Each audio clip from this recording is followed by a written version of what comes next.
Hi students, welcome back to Google Classroom Sri Gokulam Public School, Guruvayur. I hope all of you fine and safe at your home. In the last session, we discussed the term industries and its various types. Hope you will learn that portions. Today, we will discuss the term commerce in detail. All goods and services produced are to be made available to satisfy human wants. This involves a number of additional activities. For example, when somebody produces bread, he has to make it available at convenient locations at right time. This involves activities like making people aware about the product, storing the product at right places, arranging retail outlets, packaging the product, transportation of the product, selling the product, and so on. All these activities taken together are known as commerce. So, how can we explain the term commerce? Commerce includes all those activities which are concerned with moving goods and services from producers to consumers. That means commerce establishing links between producers and consumers. Commerce also performs the role of removing various types of hindrances of person, place, storage, finance, information and risk which come in the way of moving goods from producers to consumers. Now, let's discuss the role of commerce in the process of linking producers and consumers. The first one is removing hindrance of persons. Both producers and consumers are located at different places. This results in hindrance as producers may not be able to contact consumers. Traders of goods help in overcoming this hindrance. There are different types of traders like agents, wholesalers and retailers who provide links between producers and consumers. And the next one is removing hindrance of place. Locations of producers and consumers differ considerably. Transportation is an element of commerce, removes this hindrance by transporting goods from the locations of production to locations of consumption. And the next one is removing hindrance of storage. There is a time lag between production and use of goods. During this period, goods should be stored safely. Warehousing overcomes the hindrance of storage as goods can be stored in warehouses. Thus, warehousing creates time utility for goods. And the next one is removing hindrance of finance. Both businessmen and consumers need finance. Businessmen need finance to run their business, and consumers need it to buy goods. They may not have sufficient finance. So banking removes the financial hindrance by providing financing facilities to both businessmen and consumers. And the next one is removing hindrance of information. Producers may not be able to communicate the positive features of their product to consumers. So, advertising comes in the picture to remove this hindrance as it is a tool for mass communication. And the last one is removing hindrance of risk. There are a number of risks involved in carrying out a business. So, insurance helps in overcoming risk hindrance at a nominal cost. So, these are the various roles of commerce in the process of linking producers and consumers. Then, Make in India is an initiative launched by Government of India on 25th September 2014 to encourage national as well as multinational companies to manufacture their products in India. The major objectives behind the Make in India initiative are job creation and skill enhancement in 25 sectors of the economy. Now, let's discuss the different types of commercial activities. Commercial activities can be grouped into two broad categories. They are trade and auxiliaries to trade. Then, what is trade? Trade involves buying and selling of goods and services, and it is an essential part of commerce. Traders provide a useful link between producers and ultimate customers of goods and services. Then the trade can be mainly divided into two types: internal trade and external trade. Then what is internal trade?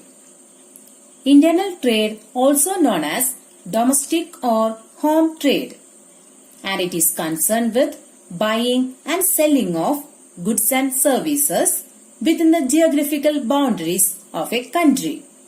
Internal trade can be further divided into two types. They are wholesale trade and retail trade. Then what is wholesale trade? Wholesale trade involves purchase and sale of goods of a specified type in bulk. That means a wholesaler purchases goods in bulk either directly from the producer or its agent and sells in comparatively smaller quantities to retailers. Thus, a wholesaler works as a link between producers and retailers. Then, what is retail trade? Retail trade involves buying goods in larger quantities from wholesalers and selling these in smaller quantities to ultimate customers. Thus, a retailer is a link between wholesalers and ultimate customers. Now, let's discuss another category of trade, that is external trade.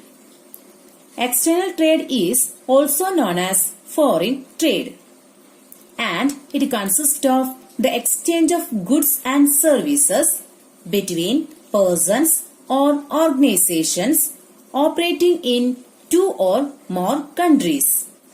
External trade takes place in three forms: import trade, export trade, and interport trade. What is import trade? Import trade involves purchasing goods and services in domestic markets. For example, many Indian companies import raw materials, machines, etc. from foreign countries for their own use. Then, what is export trade? Export trade involves selling goods and services in foreign markets. For example, if an Indian firm is selling garments in other countries. And the next one is interport trade. Interport trade involves import of goods from a foreign country and export of these goods to other countries. For example, if an Indian firm imports goods from the US and exports them to other countries like Nepal, Sri Lanka, etc. So, these are the various types of trade coming under the term commerce. Now, let's discuss the term auxiliaries to trade. What is auxiliaries to trade? In business context, the term auxiliaries to trade means those activities which provide support to performing activities related to industry and trade. The activities involved in auxiliaries to trade are banking, insurance, transportation, warehousing, communication, and advertising. Let's discuss each of these activities in detail. The first one is banking. Business activities cannot be undertaken unless the funds are available for acquiring assets, purchasing raw material, and meeting other expenses. Banking helps business activities to overcome the problem of finance. So, banks undertake collection of checks, remittance of funds to different places, and discounting of bills on behalf of traders. And the next one is transportation. Transportation provides physical means which facilitate movement of people, goods and services from one place to another. And the next one is communication. Communication involves exchange of information and its understanding between two or more persons. And the next one is insurance. Business involves various types of risk. Factory building, machinery, furniture, etc. must be protected against fire, theft and other risks. Insurance provide protection in all such cases. And the next one is warehousing. Warehousing refers to activities involving storage of goods on a large scale in a systematic and orderly manner and making these available when needed. And the next one is advertising. Advertising is one of the most important methods of promoting the sale of products, particularly consumer goods like electronic and automobile goods, soaps, detergents, etc. Advertising helps in providing information about available goods and services and inducing customers to buy particular items. So these are the various activities are involved in auxiliaries to trade. So students, I hope all of you understood the concept clearly. And please note that the related URLs, notes of the lesson and test paper are also attached along with the class. Make use of these available materials. Study well and attend the test paper without fail. That's all for today. Thank you.